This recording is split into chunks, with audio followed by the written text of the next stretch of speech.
Hello, everyone, and welcome to our module on blood flow mechanics. Let's start by talking about the concepts of resistance and compliance. So let's imagine that we have some blood flowing through a blood vessel, like what I've shown in my cartoon on the screen here. Well, the ease with which that blood can move through the vessel depends upon two things: the resistance to flow and the compliance of the blood vessel. So resistance means just what it sounds like. It means the resistance to blood flow. Some types of blood vessels resist flow greatly, and we'll talk about that later. Others do not resist blood flow very much at all. The second thing that determines how easy it is for blood to move through the vessel is the compliance of the vessel. You can think of compliance as the distensibility of a blood vessel. So for example, if you think of a balloon is very compliant. It stretches to fill with air. On the other hand, if you tried to push air into something made of lead, it couldn't stretch at all. So lead is not very compliant, whereas a balloon is compliant. We also sometimes define compliance as the change in volume for a given change in pressure. So once again, if you think of the balloon, you can put a lot of volume into a balloon before the pressure starts to rise because the balloon stretches as you fill it with air. On the other hand, if you tried to push air into something made of lead, you'd only be able to push in a little bit of volume and the pressure would rapidly start to rise. That's because the lead structure is stiff and can't stretch to fill with air. So I've summarized some of these points at the bottom of the screen here. Blood vessels that are stiff tend to have a high resistance to flow and low compliance. On the other hand, blood vessels that are stretchy tend to have a low resistance to flow and a high compliance. And in general, a high resistance to flow goes with a low compliance vessel and vice versa. And we're going to talk more about these concepts in the next few slides in this video. So one place where the concept of compliance has relevance has to do with pulse pressure. So a person's pulse pressure is equal to the systolic blood pressure minus the diastolic blood pressure. So for example, a person with a normal blood pressure of 120 systolic and 80 diastolic would have a pulse pressure of 40. Well, what determines this pulse pressure of 40? Well, the first thing is the stroke volume. Pulse pressure is proportional to stroke volume. The more stroke volume that your left ventricle pushes out into the body, the higher it drives up the systolic blood pressure and the higher the pulse pressure will become. But pulse pressure is also inversely proportional to compliance. The stiffer the vessels are that are filling with blood from the left ventricle, the more the pulse pressure will go up.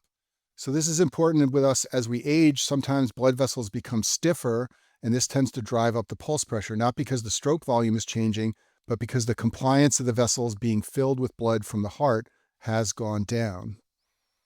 To understand how pulse pressure varies with compliance, let's look at the cartoon I've shown on the screen here. So imagine that we push some blood into a vessel that's very distensible and stretchy. This is a compliant vessel.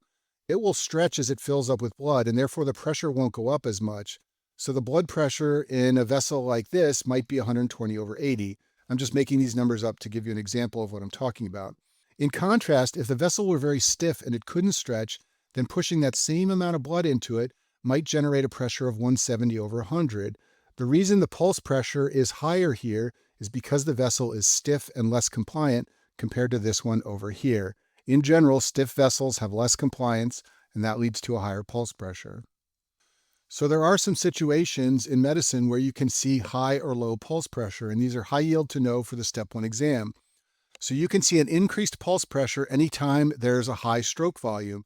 So for example, people who are exercising tend to have a higher pulse pressure while they're exercising. That's because stroke volume's going up. The same is true in patients who have anemia or patients with hyperthyroidism. In all these situations, the stroke volume goes up. Aortic regurgitation is famous for having a very high pulse pressure. That's because the stroke volume goes way up in aortic regurgitation, and in addition, the diastolic blood pressure falls greatly from blood leaking back into the left ventricle. And I talk more about this in other videos on valvular disease. But then it's not just stroke volume that can cause an increased pulse pressure. You can also get it in patients who have long-standing hypertension. They have stiffening of the aorta. This leads to decreased compliance of the aorta and other blood vessels, and that can also lead to a high pulse pressure from decreased compliance. And then the classic situations where the pulse pressure gets low are situations where the cardiac output and therefore the stroke volume are very low. So this happens in patients with advanced heart failure or shock or other reasons for a very low cardiac output. Okay, now let's talk about volumetric blood flow. So imagine that we have some blood flowing into a tube again, and the molecules in the blood are moving at a certain velocity, a certain distance per time. And then they fill the blood vessel, which has an area like shown here. Well, if we multiply velocity times area, we get a volumetric flow rate of volume per time. So that's what we're going to talk about in the next few slides, volumetric flow rate of blood through vessels. Volumetric flow rate of blood through structures in the body is governed by the flow equation. So the flow equation derives from Ohm's law, which you might remember from a college physics course. Ohm's law says that the voltage across a circuit is equal to the current times the resistance. But really, this is just a general principle that applies to lots of systems, not just electricity. It's saying that the driving force moving something through a system is equal to the flow rate moving through the system times the resistance to flow. So we can apply Ohm's law to flow through the body for fluids by saying that the pressure change across any structure in the body, a blood vessel, an organ, whatever, is equal to the volumetric flow rate times the resistance to flow. And what we do in many cases, and what we're going to talk about in the next few slides, is applying this flow equation for fluids to the entire body. And when we're talking about blood flow through the entire body, the cardiac output is the volumetric flow rate. And the resistance to flow through the entire body is called the TPR, or the total peripheral resistance. So when you apply the flow equation to the body as a whole, what you get is that the pressure drop as blood moves from the aorta through the body and back into the veins is equal to the cardiac output times the total peripheral resistance. And this is called the flow equation for flow through the body as a whole. So when we're talking about the flow equation for flow through the body as a whole, the resistance to flow is the total peripheral resistance, as I just said on the last slide. So by the flow equation, this has important implications for the heart. What this equation is saying is anytime the TPR goes up, if we want to keep the cardiac output normal, in other words, if we want the cardiac output to stay the same, then the change in pressure has to go up. And what generates the pressure to drive blood through the body? That's the heart. So anytime the total peripheral resistance goes up, the pressure force required to generate this cardiac output goes up, and that means there's more cardiac work. So the bottom line here is that the TPR is a very important parameter because it determines how much work the heart has to do to generate blood flow. So on this slide are some important summary points about total peripheral resistance. First of all, you should be aware it's also called the systemic vascular resistance, or SVR. Different sources and different textbooks use TPR or SVR. They mean the same thing. You should also know that when it's easy to push blood out of the heart because of low TPR, then less oxygen is required for the heart to do its job. But when the TPR goes up, there's resistance to flow, and this means more work for the heart. And that's why TPR is a very important factor in cardiac physiology, because it determines how much work the heart has to do and how much oxygen it needs. And so if TPR is so important, what determines the TPR? In other words, what resists flow out of the heart and determines whether the TPR will be high or low? Well, in the body, there are basically two major factors that determine the TPR. The first is the type of blood vessel, and the second is the thickness of blood, or the viscosity. So let's talk about these things now. So shown on this slide on the right side of the screen is a classic cardiac physiology graph that you can find in many physiology textbooks. And it shows the blood pressure as blood moves through different vessels in the body. So if we start in the aorta, the blood pressure in the aorta goes up and down between systole and diastole from about 80 in diastole to about 120 in systole. And the blood pressure mostly stays in this range as blood moves through elastic arteries and muscular arteries. But where the blood pressure really starts to fall is once blood passes through the arterioles. You can see here that when we get beyond the arterioles, we now have a very low blood pressure down around 20 compared to that high blood pressure we had in the aorta. So what this is telling you is that the major places where there is resistance to blood flow in the body is in the arterioles. They are called the resistance vessels of the body, and that's because the pressure drops tremendously as it moves across these arterioles. If you look at the left side of the screen here, as I said, in the aorta, the systolic blood pressure is around 100 or 120. In the large arteries, it falls a few millimeters, and it falls a little bit more in the small arteries. But the biggest drop is in the arterioles, where it drops about 35 millimeters. And that's because these are the resistance vessels. They have the most TPR of all the vessels, and therefore they result in the most pressure change as the cardiac output moves through those vessels. So as I mentioned, the arterioles are called resistance vessels, and they are the major determinant of total peripheral resistance. And there is a larger pressure drop across the arterioles compared to all the other types of vessels. What you should also be aware of is that arterioles can constrict or dilate depending upon the physiologic situation. Much of this is controlled by the sympathetic nervous system. So when the arterioles constrict and clamp down, they get smaller in size. This makes it harder for blood to move through them, and this raises the TPR. When arterioles dilate, when there's vasodilation, this makes it easier for blood to move through them because the arterioles open up and become larger, and this lowers the TPR.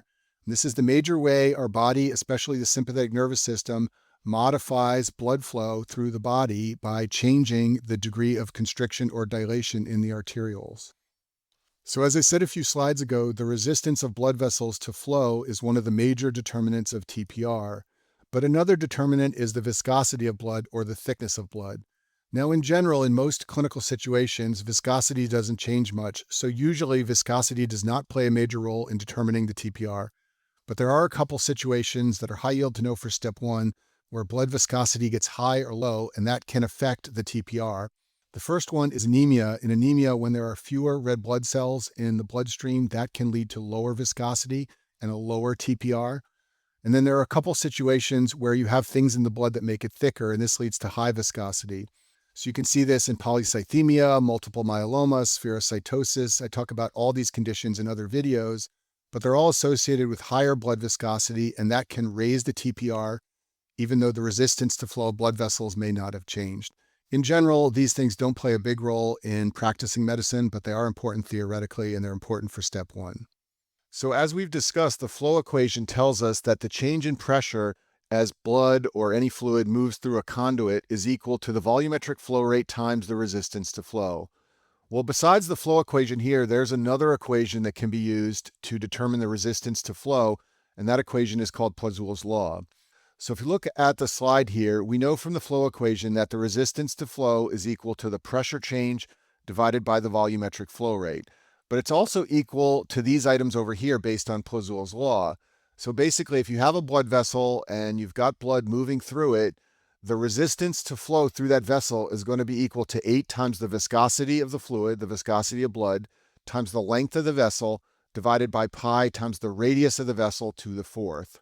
So based on Poiseuille's law, if you knew the viscosity of blood and the length of a blood vessel and the radius of a blood vessel, you could calculate the resistance to flow. But probably no one's ever going to ask you to do that, including on the step 1 exam. What they are going to want you to understand are the factors that relate to resistance based on Poiseuille's law. So the more viscous that the blood is, the higher the resistance. And we talked about that on the last slide. The longer a blood vessel, the more resistance to flow there is. So if flow needs to move through a very short vessel, that vessel doesn't have a lot of opportunity to resist the flow. But if blood has to move through a very long vessel, then there's going to be more resistance to flow.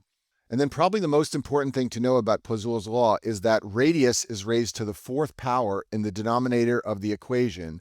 So what this means is, first of all, when radius goes up, in other words, when blood vessels dilate and become wider, there's going to be less resistance to flow. And hopefully that makes sense to you. It's easier to push fluid through a wide vessel than it is to push fluid through a very narrow vessel. The opposite is also true, of course. When the radius goes down, the resistance to flow goes up. But then beyond this, because radius is raised to the 4th power, changes in radius of a blood vessel lead to very large changes in resistance. So for example, let's imagine we doubled the size of a blood vessel by vasodilation. That would introduce a factor of 2 in the denominator here. But because 2 is raised to the 4th power and 2 to the 4th is 16, we would decrease the radius to 1/16 of its original value simply by doubling the radius of the blood vessel. And so that's really the take-home point of Poiseuille's law, in my opinion, is that changes in radius, even if they're small, can lead to large changes in resistance. And that's because radius has so much influence on resistance to blood flow based on Poiseuille's law. Okay, now let's talk about series and parallel circuits. So it turns out that human organs are arranged in parallel in terms of flow mechanics, and this turns out to be very good because it lowers the total resistance to flow through the human body. So imagine that we have blood in the heart. This blood could be pushed into the kidneys, and then from there it could go into the liver, and then from there it could go on to other organs. In other words, flow through all the organs of the body could be in series like this, where it goes through one organ and then the next and then the next. Luckily, that's not the way it's set up, however. Blood leaves the heart, and some of it goes to the kidneys up here, and some of it goes to the liver here, and some of it goes to other organs here. In other words, the organs are arranged in parallel, not in series, and that's a very good thing for the heart because it lowers the overall resistance to flow and makes it easier for the heart to pump blood.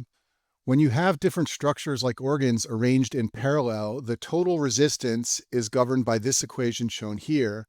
On the other hand, when you have organs arranged in series, the total resistance to flow through the whole system is simply the additive of all the different resistances. And it turns out that this equation will yield a much lower total resistance compared to this one when you have to flow blood through multiple different organs.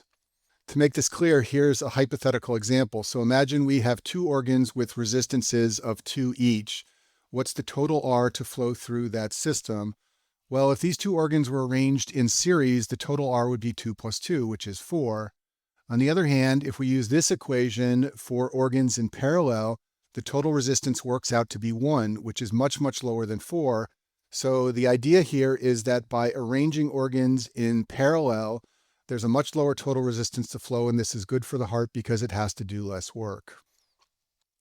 Okay, so earlier we talked about the flow equation. This is it shown here on the slide for the body as a whole, but you can also use the flow equation and apply it to just the lungs.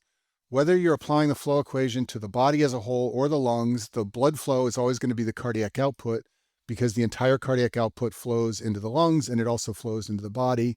But then you can use the flow equation to calculate other things about the lungs or the body as a whole, either the total resistance, the cardiac output, or the delta P. And I'll show you how to do that in the next couple of slides.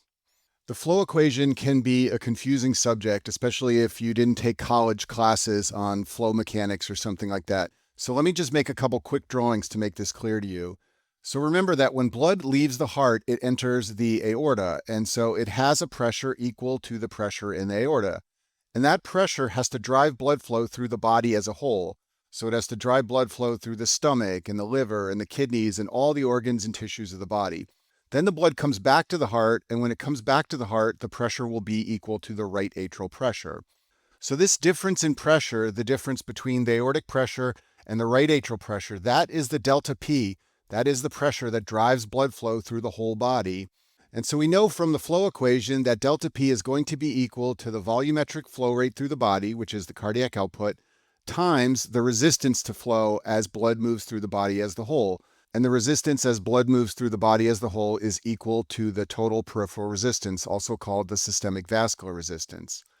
For the lungs, the blood flow follows the same equation, the same flow mechanics, but the variables are a little different. So when blood leaves the right ventricle, it goes into the pulmonary artery, and it has a pressure equal to the pulmonary arterial pressure. That pressure drives blood flow through the lungs, and then after blood leaves the lungs, it goes to the left atrium, so it will have a pressure equal to the left atrial pressure. So for the lungs, if we're trying to apply the flow equation, the delta P is going to be equal to the pulmonary artery pressure minus the left atrial pressure. That's the delta P. But once again, by the flow equation, that's going to be equal to the volumetric blood flow through the lungs, which is the cardiac output. All the cardiac output goes through the lungs, times the resistance to flow. And in the case of the lungs, the resistance is called the PVR, or the pulmonary vascular resistance. So that's what we're talking about here. We're talking about blood flow through the body as a whole, or blood flow through the lungs as a whole, and we're using the flow equation to describe the delta P and the vascular resistance. So let's talk about applying the flow equation to the body and lungs separately. And if this seems a little bit confusing, just hang in there, because in a few slides I'll go through some specific examples. But for the body as a whole, the pressure change, the driving force of flow through the body, is the arterial pressure, the mean pressure in the aorta, minus the right atrial pressure. The difference between these two pressures is the driving force of blood flow through the entire body. And the resistance to flow through the entire body is the total peripheral resistance, which, as I told you before, is also sometimes called the systemic vascular resistance. Now, if we're talking about the lungs, the delta P for the lungs is the pulmonary artery pressure minus the left atrial pressure. The difference between these two pressures is the driving force for blood flow through the lungs. The resistance in the lungs is not the total peripheral resistance or systemic vascular resistance. Instead, it's the pulmonary vascular resistance. And so when we're talking about the lungs, this is the term we use for resistance to flow. In a minute, we'll talk about how to apply the flow equation to the body and the lungs, but first we need to talk about something called the mean arterial pressure. So in the aorta, for example, blood pressure goes up and down between a high of about 120 in a person with normal blood pressure and a low of about 80. So when we calculate a delta P for the flow equation, what number are we going to use for the arterial pressure? Are we going to use 120 or are we going to use 80? Well, the actual reality is that we don't use either of those numbers. We use the mean arterial pressure, which is the average pressure that the body spends its time at between these two extremes here. So the mean arterial pressure is equal to the diastolic pressure plus 1/3 of the difference between the systolic and diastolic pressure. So if we're talking about the body as a whole, we need an arterial blood pressure number to use in the flow equation. We can't use 120 or 80 because that's not the mean pressure. Instead, we're going to calculate the mean arterial pressure. It's equal to the diastolic of 80 plus 1/3 of the difference between these two numbers, which is 40 or 93. And this is the number we would use in the flow equation. And I'll show you how to do this in just a minute. If we're talking about the lungs, the pulmonary artery pressure goes up and down between about 40/20 in a normal person. So in that case, the mean pulmonary artery pressure is 20 plus 1/3 of the difference, which is 20 or 27. So these mean pressures you need to determine if you're going to use the flow equation for either the body or the lungs. So I think this will all make more sense if we just go through a specific example. So let's imagine that we're asked to apply the flow equation to the total body. Well, for the total body, the resistance to flow is the total peripheral resistance. And the delta P is the mean arterial pressure minus the right atrial pressure. So in a typical problem related to the total body and the flow equation, they might give you the cardiac output of 5 liters a minute. They might give you the arterial blood pressure of 155/80, which works out to be a mean pressure of 105, and they might give you the right atrial pressure of 5. And using the flow equation with all these numbers, we can calculate the TPR, the resistance to flow. I've done that on the slide here. So we rearranged the flow equation to say that TPR equals change in pressure over cardiac output, which equals the mean arterial pressure minus right atrial pressure over 5, which equals 105 minus 5/5, or 20. So basically, what we've done is by taking variables like cardiac output and blood pressure, we've been able to calculate the total peripheral resistance using the flow equation here. We can do the same thing in the lungs, except in the lungs, the resistance isn't the TPR. Instead, it's the pulmonary vascular resistance. So imagine that once again, you were given the cardiac output of 5, a pulmonary artery pressure of 40/10, which is a map of 20, and an LA pressure of 5. We could then calculate the PVR using the math I've shown here on the slide, and I won't go through it in detail. You can do that yourself if you want, but this works out to a pulmonary vascular resistance of 3. One thing to note here is that the PVR is always much lower than the TPR. There's much more resistance to flow in the total body compared to the lungs. And then the other key takeaway point here is that using the flow equation, you can calculate the resistance to flow for any system if you have the other numbers. And that's the kind of thing they like to ask you on your board exams, a simple application of the flow equation to determine the resistance to flow. And so here's a table summarizing the variables that you use when applying the flow equation to either the lungs or the body. The flow through the lungs and the body is the same. The entire cardiac output goes through both systems. The resistance in the lungs is the PVR compared to the TPR in the body. The starting pressure that drives blood flow in the lungs is the pulmonary artery pressure. In the body, it's the aortic pressure. And remember, you have to determine a mean pressure if you're given systolic and diastolic pressure for either of these two systems. The ending pressure in the lungs is the left atrial pressure. It's the right atrial pressure in the body. And then the delta P is shown here for both systems. Okay, now let's talk about blood velocity and blood flow area. So we talked earlier about how volumetric flow rate is equal to velocity times area. Well, the velocity and area changes as blood moves through the different vessels, going from the aorta to the arterioles to the capillaries and the veins. The flow through all of these systems is the same. The entire cardiac output moves through each of the vessel systems, but different vessels have different areas and therefore different velocities. And as the area gets higher, the velocity goes down. If you look at this equation right here, in order to have the constant flow rate, if the area goes up, then the velocity has to go down. So if you look at this graph on the right side of the screen, this is a classic physiology graph you can find in lots of different physiology textbooks. At the top, we see the blood pressure, and we saw this before. It starts out very high in the aorta, and then it gets down to a very low level in the venous system, and the major drop is as the blood moves across the arterioles. But down at the bottom, we've got the velocity, and if you look what happens here, when we move into the capillaries, that's where the velocity gets the lowest. And the reason the blood flow velocity is so low in the capillaries is because the capillaries in total have a huge amount of area. Even though capillaries are very tiny, there are millions of them in the body, and the total area of all the capillaries is huge. And that causes the blood flow velocity to get very small as blood moves through the capillaries. And this is actually a good thing because slow velocity means lots of time for gas exchange and nutrient exchange as blood goes through the capillaries.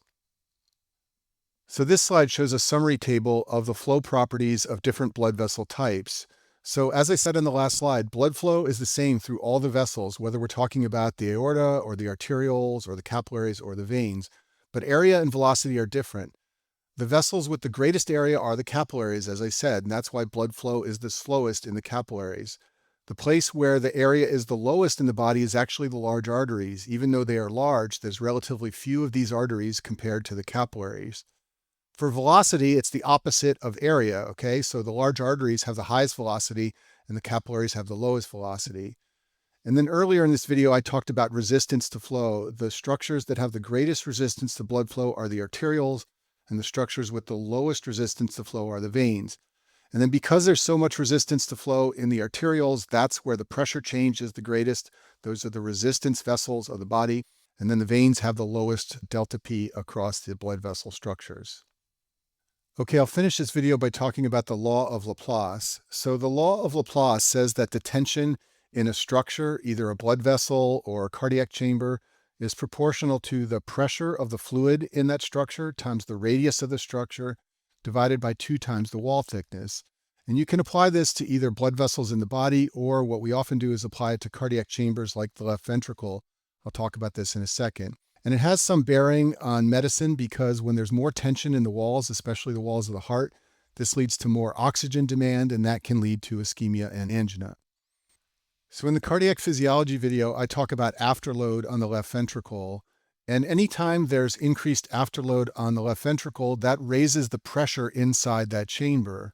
The two classic causes of high afterload are hypertension or aortic stenosis. And so anytime you have high afterload, the pressure in the left ventricle is going to get high, and that's going to raise the wall tension. And when this happens, when there's high afterload raising the tension inside the left ventricle, we call that pressure overload because the tension is being driven by high pressure inside the chamber. Also in the video on cardiac physiology, I talk about the preload of the left ventricle. And when there's a big increase in preload to the left ventricle, this increases the radius of the chamber. In other words, the left ventricle becomes dilated. And so when the radius of the left ventricle goes up, that also increases tension, but it's through a different mechanism than when pressure is the driving force of higher tension. So two classic conditions that volume overload the left ventricle and increase the size of the chamber are chronic valvular disease like aortic or mitral regurgitation. In these conditions, the left ventricle becomes swamped with blood from leaky valves, and it can become dilated, and that can raise the wall tension. And when this is the mechanism of raising tension in the left ventricle, we call this volume overload. It's high tension, not driven by high pressure, but driven by an increase in the radius or size of the chamber. Hypertrophy of the walls of the left ventricle is a compensatory mechanism to decrease wall tension. So if you look at the law of Laplace on the screen here, if we have high pressure or an increase in the size of the left ventricle, that will tend to raise the wall tension. But if the wall thickness goes up, that will tend to bring it back down. So the left ventricle will hypertrophy in response to pressure or volume overload in order to decrease the tension and therefore the oxygen demand on the walls of the left ventricle. Basically, what's happening is the force inside the chamber is being distributed over more mass.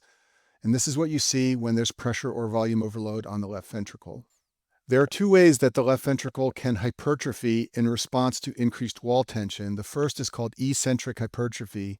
In eccentric hypertrophy, the myocytes become longer, and inside the myocytes, the sarcomeres, the contractile structures, are added in series. What this is going to do is increase the mass of the left ventricle, but the wall thickness is not going to be increased. So to make sense of this, look at my cartoon on the screen here. So if this is a normal left ventricular size here, in eccentric hypertrophy, the left ventricular cavity becomes dilated and myocytes increase in size with sarcomeres added in series. So you have more total mass of myocytes here, but they're all stretched out and the thickness of an individual piece of the wall is not increased. That's eccentric hypertrophy. So eccentric hypertrophy is what happens to the left ventricle when there's volume overload. So you can see this in situations like aortic and mitral regurgitation, where the chamber is being flooded with volume. This also occurs in cardiomyopathies, both ischemic and non-ischemic, where the ventricle becomes massively dilated. You can also see this in an athlete's heart. So when athletes exercise vigorously, their LV cavity will enlarge. This is reversible and not pathologic. It's just a response to chronic exercise. But you can also see this eccentric hypertrophy, meaning that the cavity gets bigger in size with more total mass, but the walls aren't thicker compared to normal. The other type of hypertrophy is called concentric hypertrophy, and this is what happens when there's pressure overload of the left ventricle. When there's chronically high pressure in the cavity, sarcomeres will be added in parallel, not in series, like we talked about for eccentric hypertrophy. This is going to increase the left ventricular mass, just like in eccentric hypertrophy, but the wall thickness will go up. So if you look at my drawing on the screen here, if this is a normal LV cavity, over here is concentric hypertrophy. The total mass of the left ventricular wall is increased, and then the thickness of an individual slice is also increased. This can shrink the size of the cavity. And what's happening is there's increased myocyte size, but the sarcomeres are being added in parallel, not in series like in eccentric hypertrophy, and this is going to increase the wall thickness. So the classic causes of concentric hypertrophy are things that increase the afterload on the left ventricle, things like hypertension, aortic stenosis. Both of these conditions cause the pressure inside the LV cavity to go up, and that leads to concentric hypertrophy. Also, when you have concentric hypertrophy, there's decreased compliance. The ventricle becomes stiff, and so this can lead to diastolic heart failure. And so diastolic heart failure is commonly associated with hypertension or untreated aortic stenosis, and that's because the walls are becoming hypertrophied and thick, and that makes the ventricle more stiff. And that concludes our module on blood flow mechanics.